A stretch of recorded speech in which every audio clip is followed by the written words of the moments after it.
vaches. Maintenant, allons sur le plan agricole. Oui. Parce que normalement, quand on parle de l'éleveur, enfin, ça devait être automatique. Parce que quand on parle de l'élevage, on parle de l'agriculture. Parce que normalement, l'éleveur doit toujours avoir un petit quelque chose là à côté. Donc, quand il enlève les fientes, il fait là-bas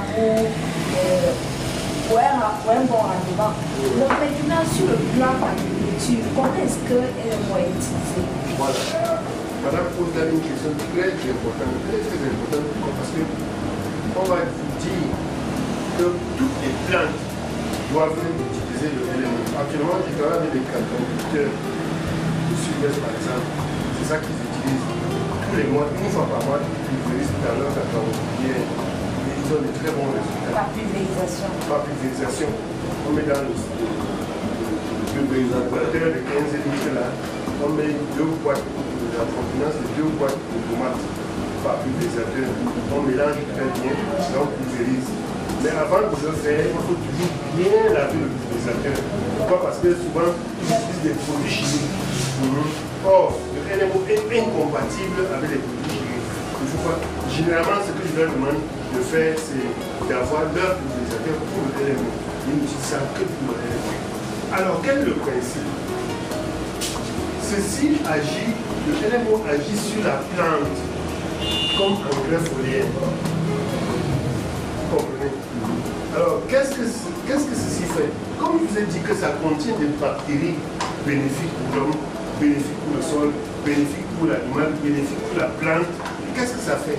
Lorsque vous pulvérisez, si c'est le maïs par exemple, vous focalisez d'abord sur les feuilles, après la tige, après le bas de la plante. Pourquoi? Parce que lorsque vous avez créé vos bouquets, vous avez mis par exemple la fiente de poule dans chaque bouquet. Pourquoi est-ce que vous pulvérisez au bas de la plante? Parce que le LMO va se mettre en contact avec, par exemple, la fiente de poule, les déchets de porc. Ça va dégrader les déchets de porc, ça va libérer les nutriments dont les racines de la plante ont besoin. Et la plante va donc absorber ces nutriments qui sont libérés et ça fait que la plante grandisse vite, comme vous avez vu sur la photo là. Ça, par exemple, si je vous montre nos expériences à Tchad, par exemple, sur le maïs. En même temps, les bactéries qui se sont attachées, parce que vous avez pulvérisé ça sur les feuilles, qu'est-ce que ces bactéries vont faire? Ces bactéries donc sont des bactéries photosynthétiques. Ce sont des bactéries qui vont capter les rayons solaires et aider la plante maintenant à fabriquer sa propre nourriture. Vous comprenez? C'est pour ça qu'un champ pulvérisé avec le LMO, surtout un LMO qui s'accompagne de fientes de poule par exemple, de fientes en général, c'est un champ qui va vous réussir sans engrais. Et d'après notre expérience, vous pouvez utiliser comme ça 6 litres de LMO par hectare. Quand vous convertissez ça par rapport aux 7 sacs d'engrais que nous, en Irak, on a toujours recommandé aux cultivateurs, sur le plan économique, il n'y a pas de comparaison. Je disais à Pasteur Alain, il me demandait quels sont devenus nos nécessaires à Delmonte. Nous sommes partis à Delmonte leur démontrer par A plus B qu'ils n'ont pas besoin d'utiliser des engrais. Ils ont mis leur champ d'engrais et nous avons mis sur leur bananier et nous avons mis à côté un autre essai où nous n'utilisions que le compost que nous avions fait avec le LMO. Et nous, on pulvérisait les bananiers une fois par mois. Et à la fin, sur le plan du nombre de doigts de banane, de la qualité, de la quantité, du poids du régime, il n'y avait pas de différence significative. Par contre, sur le plan économique, il était beaucoup plus économique d'utiliser le LMO. C'est ça qui le gère. Et la qualité aussi, c'est-à-dire que par rapport à la banane aux engrais, il n'y avait pas mal. Donc c'est pour dire que quoi? C'est pour dire que le LMO obéit à un principe dont toutes les plantes, parce que toutes les plantes ont besoin de grandir en posant les éléments nutritifs du sol. Toutes les plantes utilisent le soleil pour photosynthétiser, c'est-à-dire fabriquer leurs aliments. Et c'est pour cette raison donc le LMO marche sur toutes les plans que vous pouvez imaginer. Je ne sais pas. Oui. Voilà, ma question, est-ce que LMO peut s'utiliser comme un désinfectant? Absolument. Absolument. Pourquoi? Je vous ai dit qu'on désinfecte d'abord. Pourquoi? Il faut comprendre le principe. On désinfecte voilà, pour tuer des micro-organismes pathogènes qui causent la maladie. Et je vous ai dit que par principe, c'est pour ça que je vous ai dit tout à l'heure de retenir bien ce principe, que le LMO combat tout ce qui est pathogène. Ce sont des principes, lorsque vous avez maîtrisé ces principes, vous pouvez maintenant dans l'utilisation vraiment progresser. Ce que je veux présenter, c'est juste un aperçu des résultats que nous avons obtenus sur l'utilisation de LMO en agriculture. Alors, qu'est-ce que le LMO fait en réalité? Lorsque vous avez votre compost, le LMO inoculé avec ce compost dégrade, en contact avec la matière organique, dégrade dans cette matière organique et libère les nutriments. Et c'est donc comme ça que la plante donc absorbe facilement. C'est ça qui en réalité nous permet de booster la productivité. Nous avons des bactéries photosynthétiques lorsque vous pulvérisez sur les feuilles par exemple, et ça encourage donc la photosynthèse. Ce que nous venons donc de dire là en réalité intéresse toutes les plantes.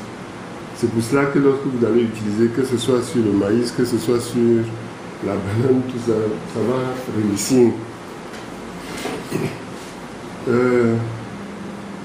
Le problème que nous avons aujourd'hui, c'est que la couche arable est très petite.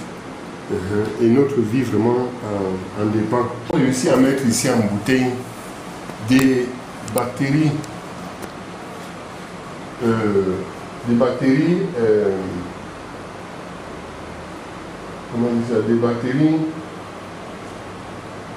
qui vivent en aérobique et puis des bactéries anaérobiques.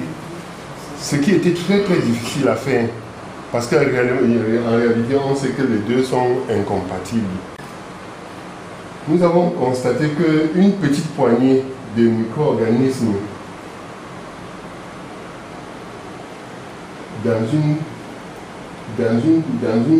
cuillère même à café, le nombre est beaucoup plus grand que le nombre des êtres humains sur la Terre.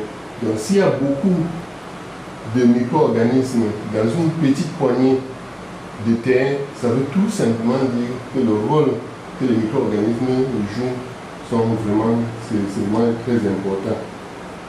Dans la biomasse terrestre, nous avons aussi beaucoup de micro-organismes. Et l'avantage que nous avons ici pour le LMO, c'est que ce sont des micro-organismes bénéfiques qui, au contact des pathogènes, vont toujours éliminer ces pathogènes. Mais malheureusement, dans la terre, comme vous le savez, l'utilisation par exemple des encarins et tout ça, les feux de brousse, tout ça, la déforestation, tout ça, ça a diminué vraiment la population de ces micro-organismes. Ensuite, l'utilisation aussi des fertilisants inorganiques et puis des pesticides ont aussi contribué à la destruction de certains microbes efficaces.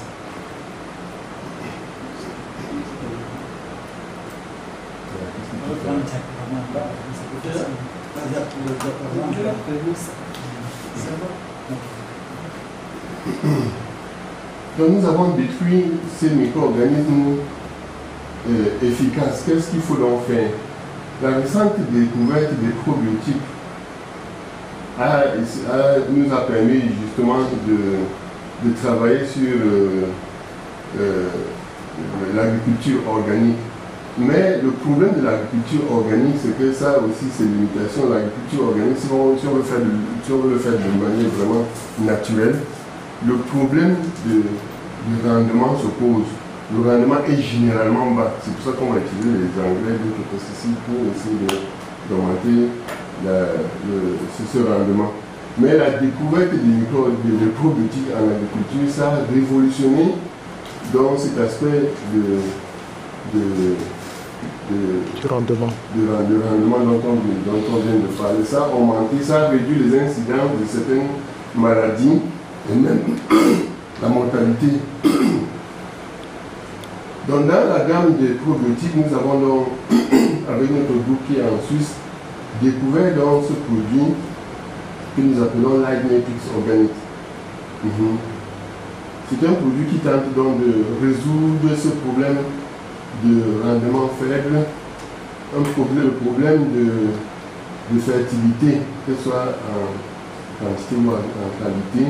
Nous avons aussi essayé d'utiliser pour relever le niveau de la fertilité de plusieurs types de sols. Qu'est-ce que c'est ce LMO dont on a beaucoup parlé? Ce LMO est constitué d'un vaste spectre de micro-organismes bénéfiques. C'est un ensemble de micro-organismes bénéfiques pour le sol, bénéfiques pour la plante, bénéfiques pour les animaux, comme vous venez de le constater, et bénéfiques finalement pour l'homme. Il n'y a pas d'OGM dans le LMO. Alors, le LMO a donc des capacités, ça a l'habilité de détoxifier, que ce soit le sol, que ce soit le corps humain. Ça a l'habilité de régénérer les cellules, c'est-à-dire ça répare les cellules. C'est pour ça qu'en réparant les cellules, ça a la possibilité donc de soigner plusieurs types de maladies. Parce que certains corps ont juste besoin d'être détoxifiés pour que certaines maladies ne s'installent pas. Lorsque vous allez à l'hôpital, vous avez les maux de tête, on vous donne des remèdes pour les maux de tête. Vous avez telle maladie, on vous donne les remèdes pour cette maladie. Mais le LMO va résoudre le problème de plusieurs maladies en même temps. Pourquoi? Parce que plusieurs maladies, il y a beaucoup de maladies qui s'installent tout simplement parce que l'organisme n'est pas détoxifié. Ça donne de l'énergie aux cellules. Le pasteur venait d'expliquer que lorsque vous prenez le LMO, dès que ça arrive dans le sang, ça se dirige vers les organes. Et dans ces organes, ça se dirige vers les cellules. Et dans chaque cellule du corps, ça commence à travailler. C'est pour ça que même dans le cas de cancer, le LMO est utilisé. Notre organisation Light Matrix Cameroun, LMC, veut aider les paysans. Nous voulons promouvoir une coexistence entre les paysans. Nous voulons aussi faire la promotion de l'agriculture organique et puis de la santé humaine. Nous voulons restaurer l'environnement parce qu'avec le LMO, nous constatons que c'est possible. Donc, notre ambition ici, ce n'est pas de présenter des essais en tant que tel. On en a fait beaucoup avec les étudiants de la FASA, on en a fait avec les étudiants de Boya. Nous en avons fait nous-mêmes d'autres essais. Mais ce que nous voulons faire ici, c'est de vous donner un aperçu de quelques résultats que nous avons eus en champ chez les paysans. Juste pour que nous puissions provoquer notre groupe naissant afin de voir ce que nous pouvons faire ensemble. Nous avons travaillé dans le nord-ouest, nous avons travaillé dans plusieurs zones agroécologiques telles que l'IRAD l'avait déjà démarqué. Et comme je disais tout à l'heure, le LMO, ce produit, c'est un ensemble de micro-organismes bénéfiques. C'est un liquide brun. C'est un liquide brun à 100% soluble dans l'eau. Okay. Ici, je vous présente donc quelques résultats que nous avons obtenus sur le terrain. Nous sommes ici à Tchang, dans un champ de maïs, en association avec le haricot. Nous avons eu ces résultats tout à 2 mois et demi comme ça. Et nous avons utilisé un compost inoculé avec le produit. Et c'est donc comme ça que nous avons travaillé en pulvérisant au stade de 4 feuilles et en pulvérisant 3 semaines après. Donc avec 2 pulvérisations, nous avons eu de très bons résultats en champ. Ici c'est à Tchang. Nous avons aussi travaillé à Bagam et vous avez là le maïs de bouche. Nous avons obtenu justement à 3 mois et les épis étaient vraiment bien. Nous avons travaillé dans le nord-ouest sur la morelle noire et nous avons tout simplement utilisé le compost inoculé avec le LMO et nous avons pulvérisé chaque fois que nous récoltions. Nous avons eu aussi de très bons résultats. Ça c'est, on appelle ça green. Voilà, ça c'est à Bambou. Nous avons travaillé sur la salle.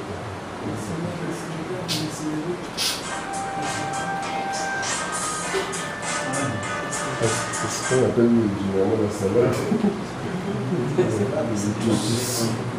Pour la consommation. Ici, nous avons travaillé sur le céleri à Santa parce qu'ils en produisent beaucoup, ils exportent même au Gabon. Nous avons travaillé dans les champs de choux, le compost inoculé avec le LMO et puis nous avons pulvérisé seulement 2 fois. Au stade de 4 feuilles, et puis 3 semaines après, nous avons pulvérisé encore pour obtenir ces résultats.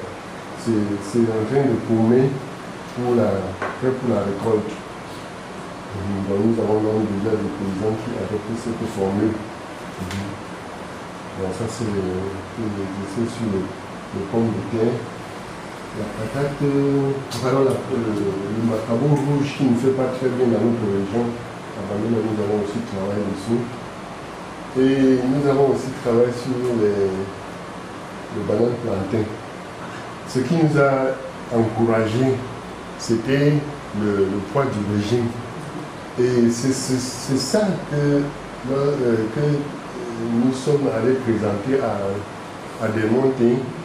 Et ça nous a permis donc de faire un essai, vraiment avec eux, rien que pour tester, pour voir l'hypothèse suivant laquelle l'utilisation du compost LMO pulvérisé avec le LMO pouvait donc encourager la production de la banane.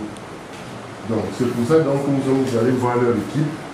À votre extrême gauche, vous avez une dame là, elle est ingénieure agronome ici, elle travaille à la pépinière. À l'extrême droite, vous avez un autre ingénieur agronome qui est en train d'écrire là à l'extrême droite. Le monsieur, le blanc là, qui est à côté de la dame là, c'était un ingénieur agronome allemand qui travaille avec nous, il fait partie du groupe. La dame blanche là, c'est avec elle qu'on a eu la chance de découvrir vraiment le LMO. Parce qu'on s'est posé beaucoup de questions. Pourquoi est-ce que certains fertilisants, on ne peut même pas consommer? On va dire par exemple de mettre ça à l'écart loin des enfants pour qu'ils ne consomment pas. Mais pourquoi ne pas consommer ce qui nous donne la vie, ce qui nous permet de manger chaque jour? Nous avons donc la dame qui est un peu loin à retirer derrière, qui nous a aidé à rentrer en contact avec des monkeys. Ce que nous avons fait ici, nous avons filmé ici les végétaux qu'ils reçoivent de l'Afrique du Sud. Et c'est par là que nous avons commencé en pépinière. Nous avons donc fait un essai où ils utilisaient tout simplement leur formule d'engrais qu'ils ont généralement utilisée. Et de l'autre côté, ils faisaient déjà du compost. Et nous avons tout simplement inoculé ce compost avec le LMO. Et puis, chaque mois, nous avons pulvérisé une fois pour essayer donc de comparer les rendements en termes du poids du régime, en termes de différents paramètres tels que vous allez voir tout à l'heure. décider s'il fallait utiliser le probiotique là-bas ou pas. Nous sommes ici en pépinière où nous avions monté nos essais. Et cette dame, justement, que vous voyez, est en train de placer les jeunes plants. Qui en pépinière à démonter. Je vais tout simplement courir très rapidement pour montrer les différents paramètres qu'eux-mêmes ils mesuraient. Parce que pour eux, c'était les paramètres les plus importants. Donc, nous leur avons demandé de choisir les paramètres qui les intéressent et qu'on essaie de voir quel est l'impact du fertilisant organique qu'ils utilisent par rapport au LMO. À la fin de cet essai, nous avons constaté qu'en réalité, il n'y a pas de différence, quel que soit le paramètre considéré, il n'y a pas de différence significative entre les deux méthodes de fertilisation. Et ça nous a beaucoup intéressé et même provoqué parce que nous nous sommes dit, ah, ça veut dire que nous pouvons élargir l'essai pour voir à grande échelle ce qu'on obtiendrait. Lorsque vous regardez par exemple le poids du régime à la fin et récolté à presque 10 mois, nous constatons que vraiment le poids du régime est presque similaire. Bref, presque tous les paramètres étaient presque similaires. Et ce qui nous a intéressé, c'est que l'économiste qui nous suivait, quand bien même on n'a pas vraiment pris les paramètres dès le début avec lui, il a eu l'impression qu'il serait beaucoup plus économique d'utiliser dans cette méthode avec le LMO que d'utiliser la méthode plus pratique actuellement. C'est pour ça que lors des prochains essais, on a dit non, il faut qu'on travaille vraiment dès le début avec l'économiste pour établir les avantages d'un tel système pour vraiment pouvoir comparer finalement. Nous avons ici la photo du régime que nous avons ici. Et nous avons dit donc qu'il fallait insister sur la profitabilité de l'utilisation de cette méthode purement organique.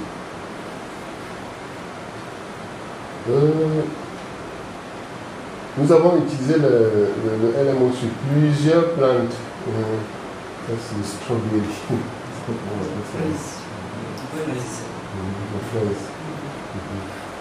Ici à Bagam, nous avons trouvé un paysan qui avait beaucoup de difficultés, surtout en termes de fertilité. Ce qui fait que nous avons fait un compost.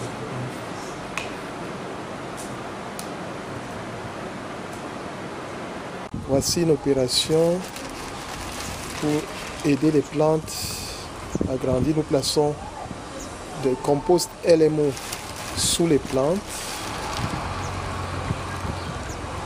Ici les fleurs. Nous en mettons ici sous les plantes.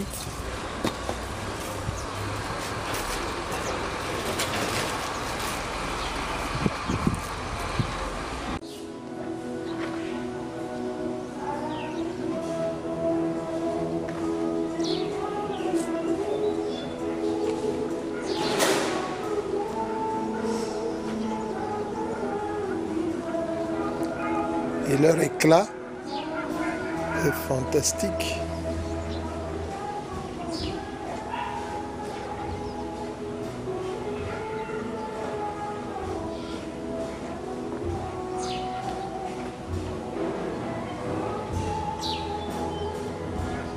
Les feuilles sont belles.